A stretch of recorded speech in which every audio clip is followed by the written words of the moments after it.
देखिए अगला टॉपिक लाए हैं हम कृषि को प्रभावित करने वाले कारक।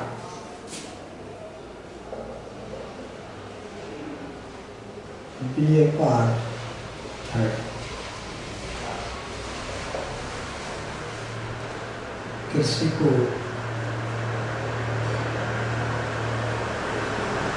प्रभावित करने वाले कारक। ऐसे कौन कौन से कारक हैं जिनके माध्यम से कृषि को प्रभावित किया जाता है, यानी प्रभावित होती है। कौन से कारक हैं जिनसे कृषि कार्य प्रभावित होता है हमारा? तो हमें सबसे पहला कारक है भौतिक घटक। नंबर 1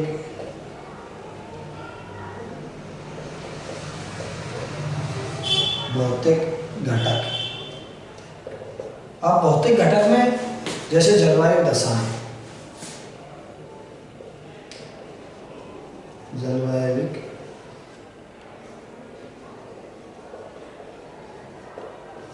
जलवायु दशाएं, भूमि की प्रकृति,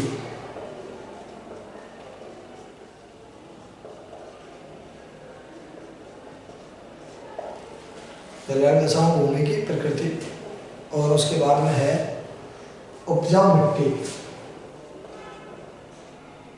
उपजाऊ मिट्टी, तापमान, वर्षा इत्यादि। ये है हमारे जलवायु भौतिक घटक। उसके बाद में आते हैं आर्थिक घटक।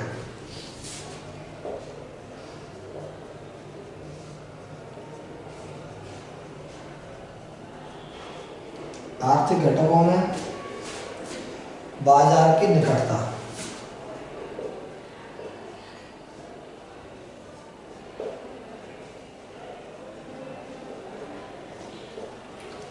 बाजार की निकटता, यातायात के साधन,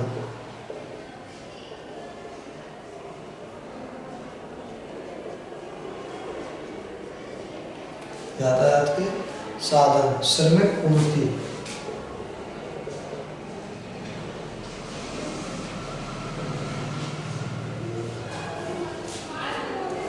पूंजी की उपलब्धता,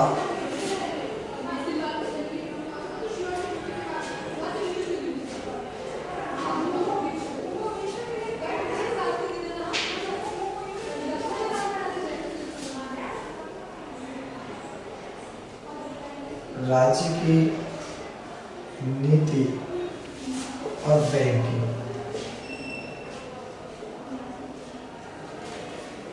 इसके बाद में आते हैं सामाजिक घटक। तीसरे हैं ये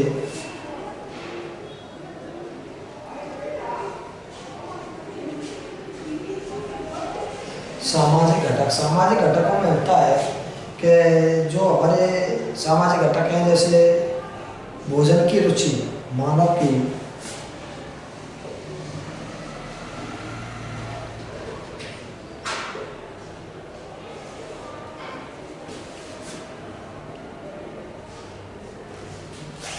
भोजन की रुचि या अन्य कारण। अब देखिए सबसे पहले देखते हैं कृषि को प्रभावित करने वाले कारक। किन किन कारकों से कृषि कार्य प्रभावित होता है?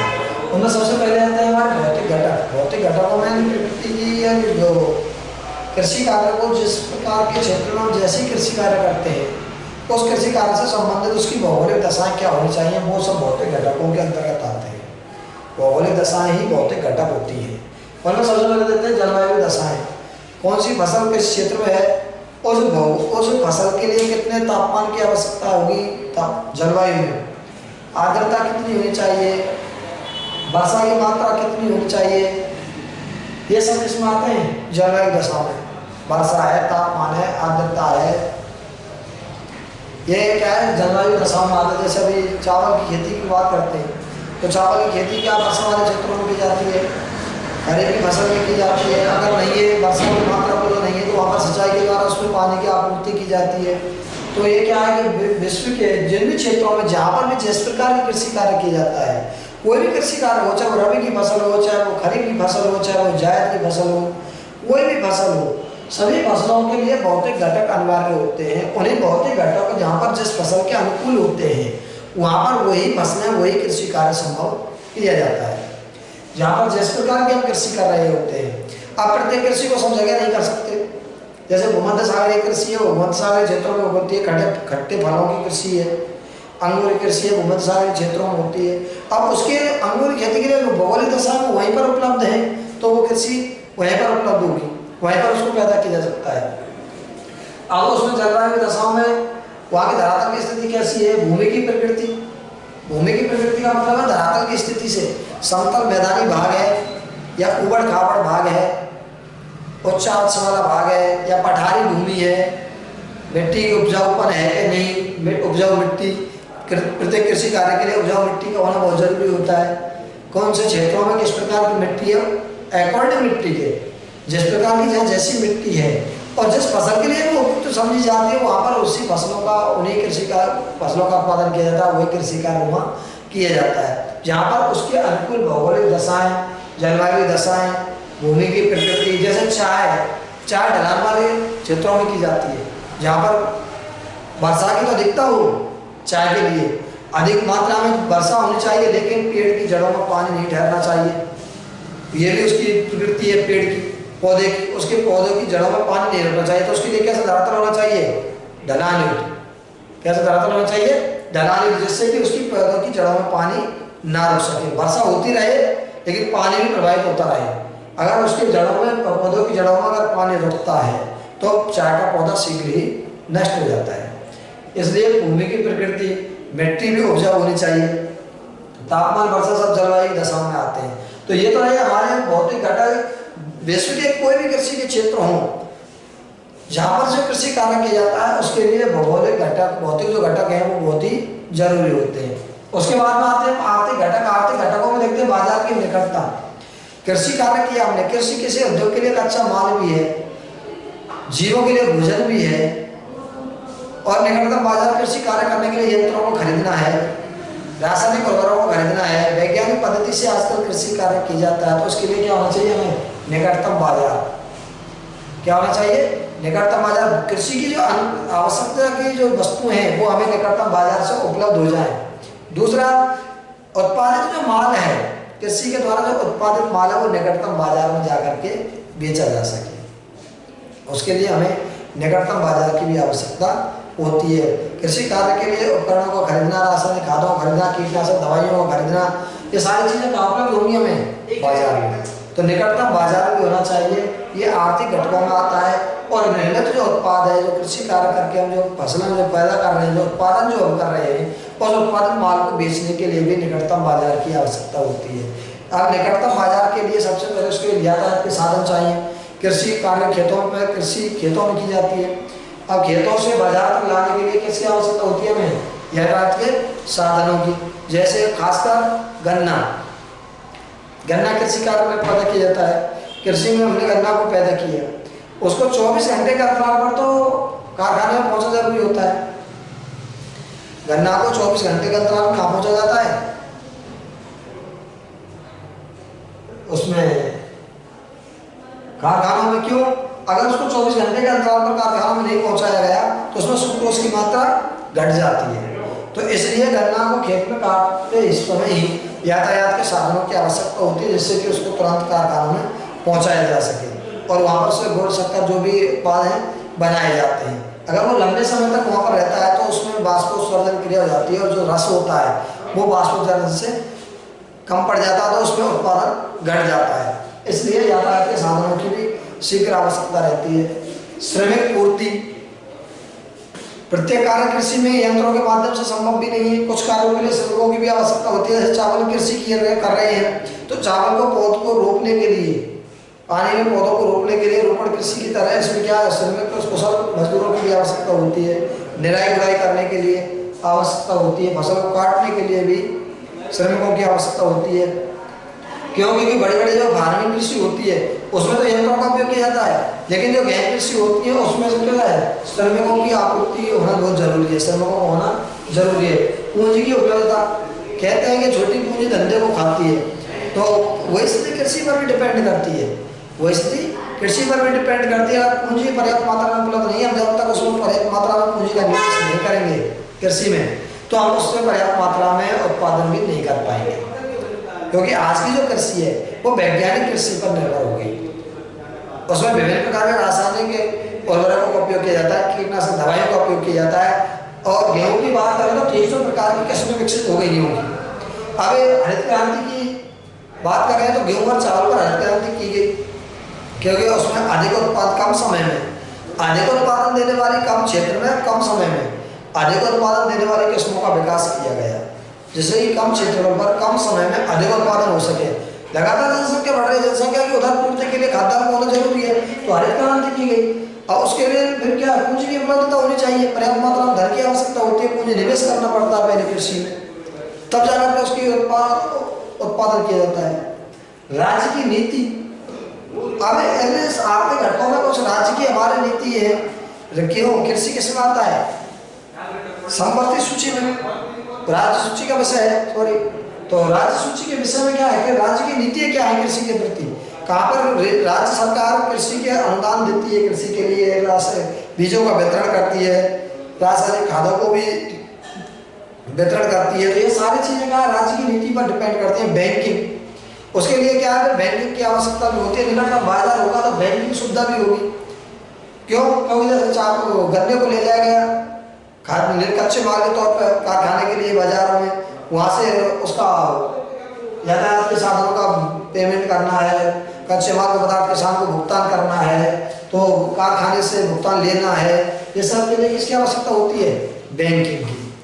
बैंकिंग और परिवहन वित्तीय व्यवसाय के अंतर्गत आते हैं, तो ये सब कृषि से जुड़े हुए हैं और ये सब आर्थिक घटकों की श्रेणी में आते हैं। इसके बाद आप देखते हैं सामाजिक घटक। सामाजिक घटक में क्या है, मानव समाज के रूप में रहता है, भोजन की आवश्यकता होती है, उदर पूर्ति की आवश्यकता होती है, और मानव ही सबसे ज्यादा बुद्धिजीवी प्राणी है, तो उसमें क्या है, मानव की भोजन की रुचि। अब मानव विश्व में सर्वाधिक मात्रा में खाद्यान्न के रूप में चावल और गेहूं का भोग सर्वाधिक मात्रा में किया जाता है।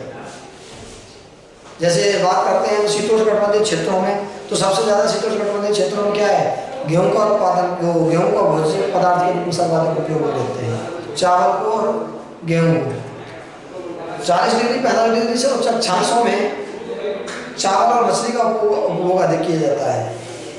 40-45 डिग्री उच्च अक्षांशों में चावल के साथ में मछली का उपभोग किया जाता है। भारत में बात करें तो भारत में भी चावल का उपभोग किया जाता है। समुद्र तटीय प्रदेशों में चावल और मछली का उत्पादन उपभोग करते हैं लोग। मध्य भारत में गेहूं का उपभोग अधिक होता है। हमारे मध्य प्रदेश शीत प्रदेशों में गेहूं और चावल दोनों का उपभोग किया जाता है। तो खाद्यान्न की आपूर्ति के लिए, उधर पूर्ति के लिए भोजन की, मानव की भोजन के प्रति रुचि, वो भोजन के रूप में चावल खाना चाहता है, गेहूं खाना चाहता है, मक्का खाना चाहता है, बाजरा खाना चाहता है, उसके अनुरूप फसलों का उत्पादन कृषि कार्य किया जाता है। कृषि के अंतर्गत विभिन्न प्रकार की फसलें का उत्पादन होता है। तो ये रहे हमारे कृषि को प्रभावित करने वाले मुख्य कारक। उनमें भौतिक घटकों में जलवायु दशा, भूमि की प्रकृति, उपजाऊ मिट्टी, तापमान, वर्षा आदि। आर्थिक घटकों में बाजार की निकटता, यातायात के साधन, श्रमिक पूर्ति, पूंजी की उपलब्धता, राज्य की नीति और बैंकिंग। सामाजिक घटकों में मानव की भोजन की रुचि और अन्य कारण।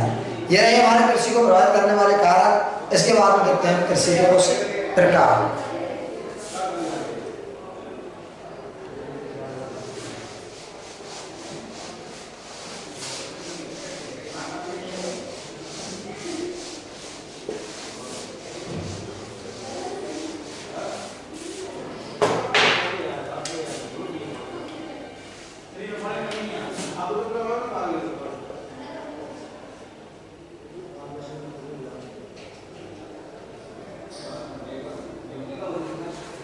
नंबर 1, प्राचीन भरण पोषण वाली खेती।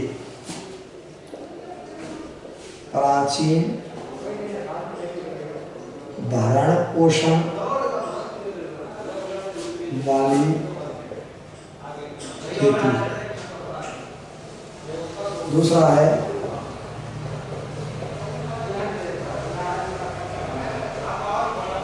पौध वाली खेती। और पहली हुई प्राचीन भरण पोषण वाली खेती, दूसरी है पौध वाली खेती और तीसरी हुई गहन भरण पोषण वाली खेती। गहन भरण पोषण वाली खेती और चौथी है भूमध्य सागरीय खेती।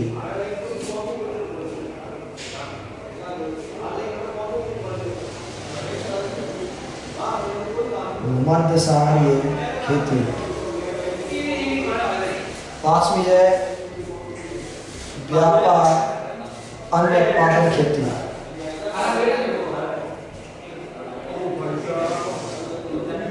अन्य उत्पादन खेती, व्यापार के लिए अन्य का उत्पादन किया जाता है वो अन्य व्यापार उत्पादन वाली खेती होती है। अगली है व्यापारिक फसल एवं पशुचारण। व्यापारिक फसल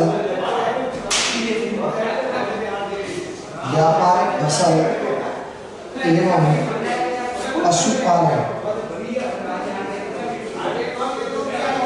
व्यापारिक फसल एवं पशुपालन। और उसके बाद में है व्यापारिक पशुपालन। सातवीं है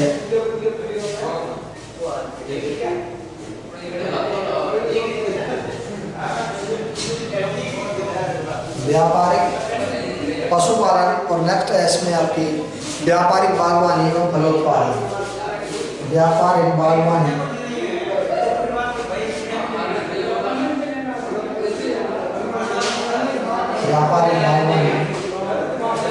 एवं